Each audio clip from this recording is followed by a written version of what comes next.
Hey everyone, it's Anne Sinclair from Digestive Detective. Thanks for tuning in again today. Yesterday we looked at what diverticulitis is and what some of the risk factors are.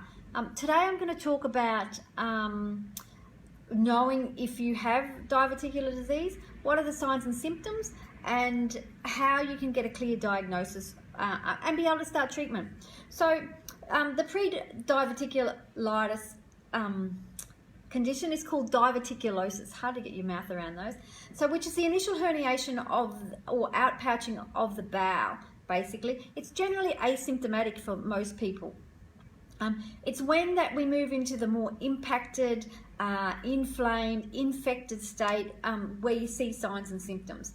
Now, remember, with signs and symptoms, signs are basically objective things that we can feel in ourselves, whereas symptoms are a trait of the disease. So symptoms are what the person's experiencing. They tell what they have. For example, a symptom, a fever is a sign, but feeling like somebody's poking you with a hot stick is a symptom, yeah?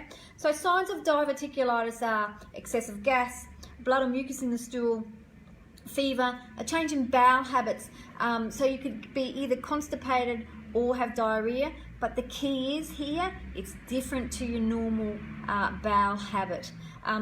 Abscesses, fistulas, bowel obstructions and perforations, while you can't see these things, they can be detected once you have medical investigations. So symptoms of diverticulitis: abdominal pain, biggie, usually on the left side, nauseousness, and lack of appetite are also ones. So, and also bear in mind that these signs and symptoms are indicative of many conditions. You know, IBS, Crohn's disease, ulcerative colitis, they all have similar signs and symptoms in those conditions. So one of the key things to mention is that for the signs and symptoms, is it a change for you? Has something changed for you? That's a really big thing to think about.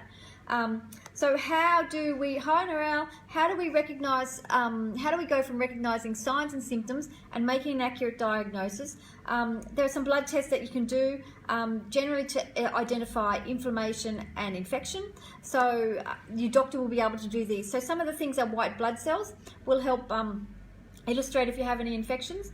Red blood cells and iron studies will help you explain any unidentified bleeding going on in the gut. ESR and CRP, they're both inflammation markers, so they will show if there's a level of inflammation in the body. So these blood tests, while they are useful identifying that there's a problem, it can't necessarily tell you what the problem is. So to confirm the presence of diverticulosis, then the outpouches, a visual investigation needs to happen. So there's some of the investigations that you have can be more invasive than others. So there's a couple. Barium enema, which is not really popular very much anymore, not as invasive as some of the rest of them.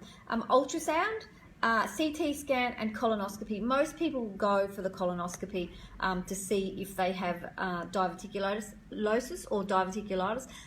Most people are told, you know, at the end of their colonoscopy, oh, you have diverticulosis, and then sort of left to go on their merry way and never thought about again. So after all of this, being diagnosed with diverticulitis, where do you go from there? What do you do?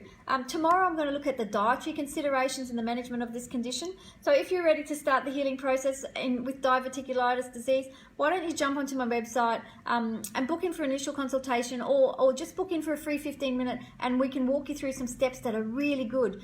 Tomorrow we're going to do foods, and then Thursday we're going to do a case study of a case that I've seen, and I've seen a couple of cases of this, but some are really worth talking about, and then I'll see you then. So I will post today a blog post about diverticulitis, so I look forward to, so if you want to skip ahead, you can pop ahead and read that. So I look forward to catching up with you tomorrow. Have a great day, everyone. Bye.